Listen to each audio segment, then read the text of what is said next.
ನಮಸ್ತೆ ಎಲ್ರಿಗೂ, ನಮ್ಮ ಚಾನಲ್ಗೆ ಸ್ವಾಗತ. ನೀವು ನಮ್ಮ ಚಾನಲ್ಗೆ ಹೊಸಬರಾಗಿದ್ರೆ ಸಬ್ಸ್ಕ್ರೈಬ್ ಮಾಡಿಕೊಂಡು ವಿಡಿಯೋನ ನೋಡಿ. ಆಲ್ರೆಡಿ ಸಬ್ಸ್ಕ್ರೈಬ್ ಮಾಡಿದ್ರೆ ಪ್ಲೀಸ್ ಈ ವಿಡಿಯೋಕ್ಕೊಂದು ಲೈಕ್ ಕೊಡೋದನ್ನ ಮರಿಬೇಡಿ. ನೆಮ್ಮದಿಯಾಗಿ ಜೀವನ ನಡೆಸೋದು ಹೇಗೆ ಅನ್ನೋದನ್ನ ಈ ವಿಡಿಯೋದಲ್ಲಿ ನೋಡೋಣ. ಮನಸ್ಸಿಗೆ ಶಾಂತಿ ಬೇಕಾದ್ರೆ ಈ 7 ಮಾರ್ಗಗಳನ್ನ ಫಾಲೋ ಮಾಡಿ. ನಾವು ಎಲ್ಲರೂ ಜೀವನದಲ್ಲಿ ಒಂದೇ ವಿಷಯವನ್ನ ಹುಡುಕ್ತೀವಿ. ಅದು ಹಣ ಅಲ್ಲ, ಹೆಸರು ಅಲ್ಲ, ಅದು ನೆಮ್ಮದಿ. ಎಷ್ಟು ಹಣ ಇದ್ದರೂ ಮನಸ್ಸಿಗೆ ಶಾಂತಿ ಇಲ್ಲ ಅಂದ್ರೆ ಆ ಜೀವನಕ್ಕೆ ಅರ್ಥ ಇರೋದಿಲ್ಲ. ಹಾಗಾದ್ರೆ ನೆಮ್ಮದಿಯಾಗಿ ಜೀವನ ನಡೆಸೋದು ಹೇಗೆ? ಇಂದು ನಾನು ನಿಮಗೆ 7 ಸರಳ ಮಾರ್ಗಗಳನ್ನ ಹೇಳಿಕೊಡ್ತೀನಿ. ಮೊದಲನೇದಾಗಿ, ಹೋಲಿಕೆ ಮಾಡೋದನ್ನ ಬಿಡಿ. ಇವತ್ತಿನ ಕಾಲದಲ್ಲಿ ದೊಡ್ಡ ಸಮಸ್ಯೆ ಏನು ಗೊತ್ತಾ? ಕಂಪ್ಯಾರಿಸನ್. ಅವನು ಹೀಗೆ ಇದ್ದಾನೆ, ಅವಳು ಹೀಗೆ ಇದ್ದಾಳೆ, ನನ್ನ ಜೀವನ ಯಾಕೆ ಹೀಗಿಲ್ಲ ಅಂತ ಯೋಚನೆ ಮಾಡೋದು. ಇದು ನಿಮ್ಮ ಜೀವನದ ನೆಮ್ಮದಿಯನ್ನ ಕಿತ್ತುಕೊಳ್ಳುತ್ತೆ. ಆದ್ದರಿಂದ ನಿಮ್ಮ ಜೀವನವನ್ನ ನೀವೇ ಬದುಕಿ, ಬೇರೆಯವರೊಂದಿಗೆ ಕಂಪ್ಯಾರಿಸನ್ ಯಾವತ್ತೂ ಮಾಡ್ಕೋಬೇಡಿ. ಎರಡನೆಯದಾಗಿ, ಅತಿಯಾದ ನಿರೀಕ್ಷೆ ಬೇಡ. ಎಕ್ಸ್ಪೆಕ್ಟೇಷನ್.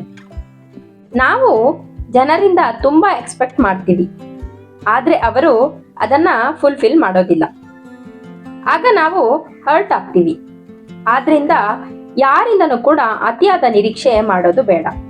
ಕಡಿಮೆ ನಿರೀಕ್ಷೆ, ಹೆಚ್ಚು ನೆಮ್ಮದಿ. ಮೂರನೇದಾಗಿ, ಪಾಸ್ಟ್ ಬಗ್ಗೆ ಯೋಚಿಸಬೇಡಿ. ಹಿಂದಿನ ಕಹಿ ನೆನಪುಗಳನ್ನ ಮರೆತು ಬಿಡಿ. ಹಿಂದಿನ ತಪ್ಪುಗಳು, ನೋವುಗಳು, ಅವುಗಳನ್ನ ಮತ್ತೆ ಮತ್ತೆ ಯೋಚಿಸ್ತಾ ಇದ್ರೆ ನಿಮ್ಮ ಪ್ರೆಸೆಂಟ್ ಕೂಡ ಸ್ಪಾಯಿಲ್ ಆಗತ್ತೆ. ಹಾಗಾಗಿ ಲೆಟ್ ಇಟ್ ಗೋ ಅಂತ ಮುಂದಿನ ಜೀವನದ ಬಗ್ಗೆ ಯೋಚನೆ ಮಾಡಿ. ನಾಲ್ಕನೆಯದು, ನಿಮ್ಮ ಸಮಯ ನಿಮಗೆ ಕೊಡಿ. ದಿನನಿತ್ಯದ ಜೀವನದಲ್ಲಿ ಸ್ವಲ್ಪ ಸಮಯ ನಿಮಗಾಗಿ ಮೀಸಲಿಡಿ. ಮ್ಯೂಸಿಕ್ ಕೇಳಿ, ವಾಕ್ ಹೋಗಿ, ಅಥವಾ ಸೈಲೆನ್ಸ್ ಆಗಿ ಕುಳಿತು ಧ್ಯಾನ ಮಾಡಿ.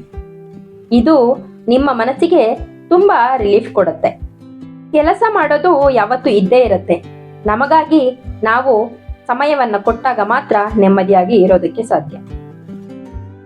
ಐದನೇದು, ಪಾಸಿಟಿವ್ ಜನರ ಜೊತೆ ಇರೋದು. ನೆಗೆಟಿವ್ ಜನರ ಜೊತೆ ಇದ್ರೆ ನಿಮ್ಮ ಎನರ್ಜಿ ಕೂಡ ಕಡಿಮೆ ಆಗತ್ತೆ. Positive people equal to peaceful mind. ಆದ್ರಿಂದ ಯಾವಾಗ್ಲೂ ನಿಮ್ಮ ಸ್ನೇಹಿತರನ್ನ ನೀವು ಆಯ್ಕೆ ಮಾಡುವಾಗ ತುಂಬಾ ಯೋಚನೆ ಮಾಡಿ ಆಯ್ಕೆ ಮಾಡಿ, ಇಲ್ಲದಿದ್ರೆ ನಿಮ್ಮ ಜೀವನ ಹಾಳಾಗತ್ತೆ. ಆರನೆಯದು, ಸಣ್ಣ ಸಣ್ಣ ವಿಷಯಗಳಲ್ಲಿ ಸಂತೋಷವನ್ನ ಹುಡುಕಿ. ಜೀವನದಲ್ಲಿ ದೊಡ್ಡ ಅಚೀವ್ಮೆಂಟ್ಸ್ ಮಾತ್ರ ಅಲ್ಲ, ಚಿಕ್ಕ ಚಿಕ್ಕ ಮೂಮೆಂಟ್ಸ್, ಫ್ಯಾಮಿಲಿ ಜೊತೆ ಟೈಮ್, ಫ್ರೆಂಡ್ಸ್ ಜೊತೆ ನಗು, ಇವೆಲ್ಲವೂ ನಿಜವಾದ ಸಂತೋಷವನ್ನ ಕೊಡುತ್ತೆ. ಆದ್ರಿಂದ ದೊಡ್ಡ ವಿಷಯಗಳೇ ಸೆಲೆಬ್ರೇಟ್ ಮಾಡಬೇಕು ಅಂತಿಲ್ಲ. ಸಣ್ಣ ಸಣ್ಣ ವಿಷಯಗಳಲ್ಲೂ ಕೂಡ ನಾವು ನೆಮ್ಮದಿಯನ್ನ ಹುಡುಕ್ಬೋದು. ಏಳನೆಯದು, ಆಕ್ಸೆಪ್ಟ್ ಮಾಡೋದನ್ನ ಕಲೀರಿ. ಲೈಫಲ್ಲಿ ಎಲ್ಲವೂ ನಮ್ಮ ಕಂಟ್ರೋಲಲ್ಲಿ ಇರೋದಿಲ್ಲ. ಆಗೋದು ಆಗತ್ತೆ ಅಂತ ಅದನ್ನು ಆಕ್ಸೆಪ್ಟ್ ಮಾಡಿದ್ರೆ ಮನಸ್ಸು ಹಗುರ ಆಗತ್ತೆ. ಆದ್ರಿಂದ ಕಷ್ಟನೇ ಆಗ್ಲಿ, ಸುಖನೇ ಆಗ್ಲಿ, ನಮ್ಗೆ ಬಂದಿರೋದನ್ನ ನಾವು ಆಕ್ಸೆಪ್ಟ್ ಮಾಡಿ ಮುಂದೆ ನಡೆಯೋದನ್ನ ಕಲಿಬೇಕು. ಆವಾಗ ಮಾತ್ರ ನೆಮ್ಮದಿಯಾಗಿ ಇರೋದಕ್ಕೆ ಸಾಧ್ಯ. ಕೊನೆಯದಾಗಿ ಇನ್ನೊಂದು ಮಾತು, ನೆಮ್ಮದಿ ಹೊರಗಿಂದ ಸಿಗೋದಿಲ್ಲ, ಅದು ನಮ್ಮೊಳಗೆ ಇರುತ್ತದೆ.